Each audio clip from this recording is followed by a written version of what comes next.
This was one of the most insane pieces of Korean cinema that I've seen in a very, very long time. This deadly game involved 456 people with a cash prize of 45.6 billion won. That's 38.7 million in US dollars. Aptly titled Squid Game, written and directed by Wang Dong-hyuk. As of this recording, it has hit the #1 spot on Netflix. Netflix is really secretive about their numbers, but rumor has it that this is on its way to being the most viewed Netflix show of all time. The most intriguing thing to me is how messed up psychologically and visually this show is. But it's not unique when it comes to Korean cinema. I think its popularity is really based on how it really touches the nerve of the current zeitgeist. In this video, I want to talk about what makes Korean cinema so psychologically intense. This is a critique.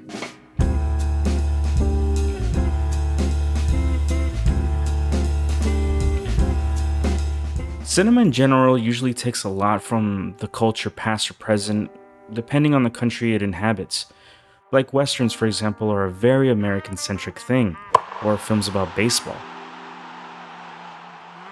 No country is like another culturally when it comes to food, music, and that includes filmmaking. You have a whole gambit of movie cliches, plot devices, and themes like your rom-coms and your action films. See you at the party, Richter! All which are pretty universal when it comes to filmmaking across the world. But what I want to focus on in this video is Korean films, specifically the ones that really mess you up, and what is uniquely their specific way of telling stories through film. I personally don't think that there is any other country that does psychological terror quite like them. There's a couple of common themes that run through some of the most popular Korean movies made in recent memory. For example, we have socioeconomic issues. The rich versus the poor. According to data, low-income earners make around 40% of South Korea's entire labor force, and the highest income earners make up only 1.3% of the labor force. Around 98.7% of South Koreans make less than $77,000 annually.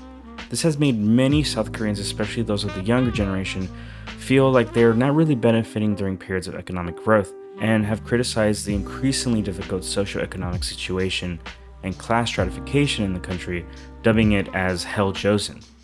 The term Hell Joseon first gained popularity among younger Koreans due to their feelings about unemployment and working conditions in modern South Korean society.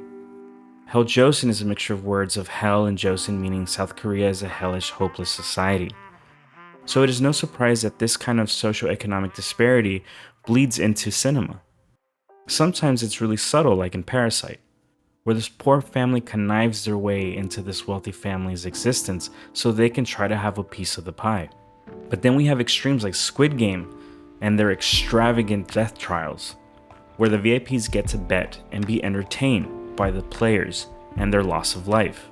A really extreme view of the have and the have-nots.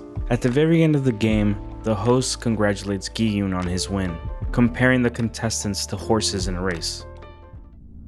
We will see. A callback to the first episode highlighting Gi-yoon's gambling addiction.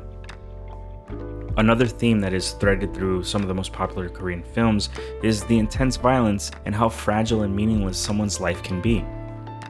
Some of the best scenes in other Korean films are really reminiscent of the horror games played in Squid Game. Now, I really can't pinpoint exactly where the dread comes from in most of these films, especially how unimportant and how meaningless someone's life can be, and I don't think I'm reaching, but the North and South conflict plays into that, I feel. With the constant threat of war, missile tests being constantly launched into the sea must be an unimaginable type of stress to the conscience of a country. There's an article from The Guardian where the main title is, "In South Korea we're scared, but we've normalized the fear." So all this wrapped together really creates some interesting stories that are uniquely Korean. Like previously mentioned Oscar winner Parasite, where the Kim family struggles to make ends meet. The Kim family schemes to get each member of the family a job by posing as unrelated and highly qualified workers to become servants of the parks. A story that starts off unassuming, but when it gets to the meat of it, you can really start seeing the parallels of the rich versus the poor, and an ending that is so brutally depressing. And then we have Snowpiercer, directed by Bong Joon-ho, the same director as Parasite. Set in a post-apocalyptic ice age, where passengers on the train are segregated, with the elite in the extravagant front cars and the poor crammed into squalid tail compartments overseen by armed guards. This train holds the last people on Earth, and even then, we're dealing with socioeconomic issues.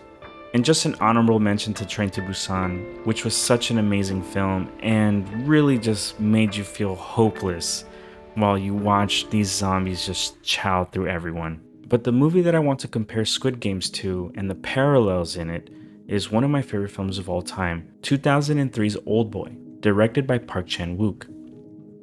We have our main character Odeshu, an obnoxious drunk, down on his luck, and absent father. Much like our main character, Sung King-hoon. And much like our main character, he also gets kidnapped and whisked away, only to wake up in some unknown location. Later to find out that some rich, mysterious man is playing games with their life. In Oldboy, we have much of the themes that happen in Squid Games. Example, the character traits, and also the catalyst of the world that he's now currently living in. There's also the similarity of a rich man using Odeshu as a form of entertainment. Odeshu tries to understand why he was kidnapped and imprisoned, and what exactly is going on in his life. This rich, mysterious man is trying to somehow teach him some great moral lesson. It's only to the end that we realize how cruel this game was. Oldboy has some of the most intense, mind-shattering scenes I have personally ever seen. At the time, I didn't understand that you could make a movie like this. And if you love Squid Game, well, Oldboy is just the original. It's a must-watch. The narrative structure in Squid Game borrows from all these elements, from society and from the cinema history before it. There's no surprise why Squid Game is doing so well. It takes all the elements from its predecessors and amps it up, but it also speaks to the universal feeling right now that there's socioeconomic strife throughout the world. So everyone feels that at any minute we might be playing Squid Games as well.